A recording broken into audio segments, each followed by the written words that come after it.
There is, when it comes to the games people play, left wing and right wing. I think we've got a cracking example of it here. A campaign targeting senior Tories with highly personalised attack ads on social media has been attacked by former Labour advisers, warning this could see a return to the politics of envy. Earlier this week, the One Rule for Them campaign group posted a video attacking Rishi Sunak's lavish celebrity lifestyle, sparking a heated debate across social media. Have a listen to this. Meet Dishy Rishi. He's Boris's smooth-talking people's politician. Is he on your side? You decide. Take a look at his lavish celebrity lifestyle. He's even got his own California beach house. Not forgetting a whole country estate and a mansion in Kensington to boot. That's what you can get making millions working for a hedge fund that helped crash the economy. He's got an army of spin doctors and personal brand consultants. What are they trying to hide? He's got an army of spin doctors. They're called civil servants. Okay, they work for the department of the Treasury there.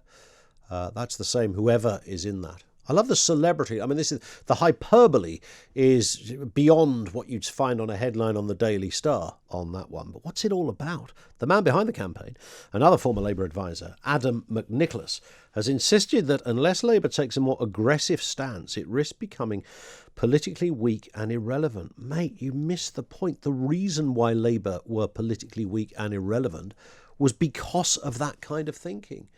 I don't understand it. The amount of times I want to tell decent lefties off on social media when they post this kind of stuff, this ludicrous kind of hyperbole, as if we're living in a Dickensian world where everything is horrendous and nobody works and nobody eats and all the rest. That's partly why Corbyn lost the last election.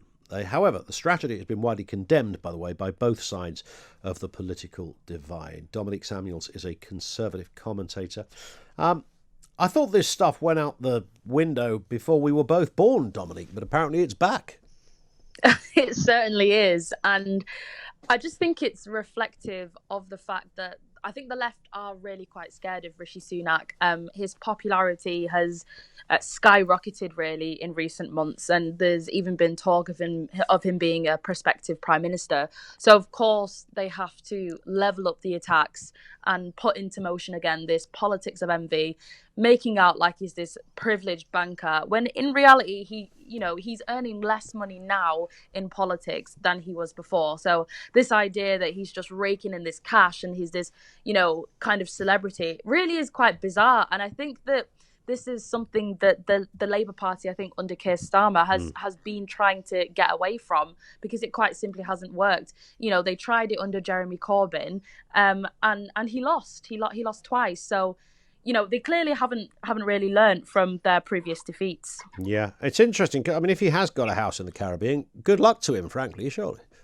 Well, yeah, exactly. I think this idea that, we must tell people off and berate people for being successful is just completely counterproductive, because surely people can see how successful Rishi Sunak has been and how good he actually is with money, clearly, as a Chancellor, and actually look up to him and aspire to be the same way. He's an ethnic minority chancellor. It shouldn't be a big thing, but obviously it is, because he's one of the few people to hold that great office of state, and I think he's an inspiration. I don't understand why the left see success as such an inherently bad thing.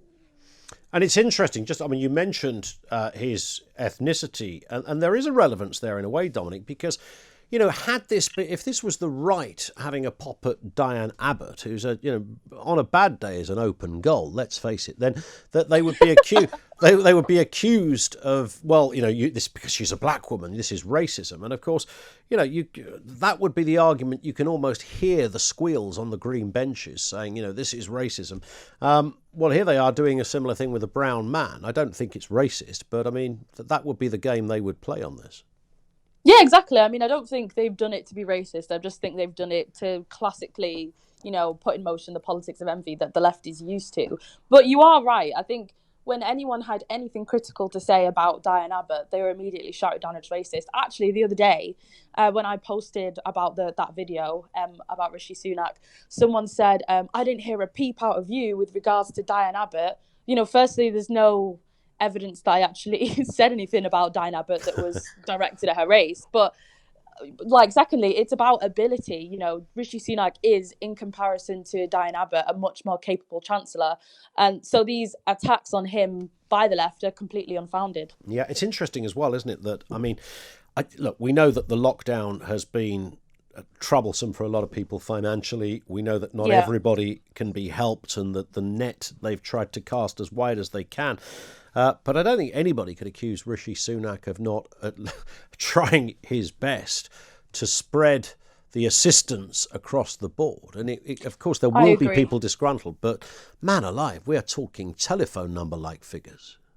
No, I agree. And, the government has put in unprecedented levels of money, to the point where people that, are far more conservative with regards to the economy are saying, wait, this is too much. We can't just keep rolling out this money, because eventually future generations are actually going to have to pay this back. But I think it just goes to show, it's never enough for the left. They always want more. And, it's just a sad state of politics at the moment. I do think as well that, Rishi Sunak has, behind closed doors, pushed back against the Prime Minister a lot. I think I saw an article about him actually threatening to quit if he was forced to put through another lockdown, because, financially the country just wouldn't be able to handle it. So I think he's a good politician, and he's someone that, we do need in the Treasury. Good point, Dominique. Thank you, Dominique Samuels, Conservative commentator on that point. The campaign against Rishi Sunak.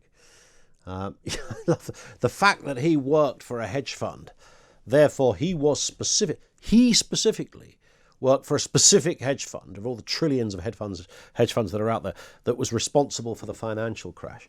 And almost the suggestion that it was deliberately manufactured. This in from Barry. This hit job on the Chancellor is nuts. They forgot to mention he's married to a billionaire. That could be something to do with the £8 million beach house. It might be. Yeah, it could be that.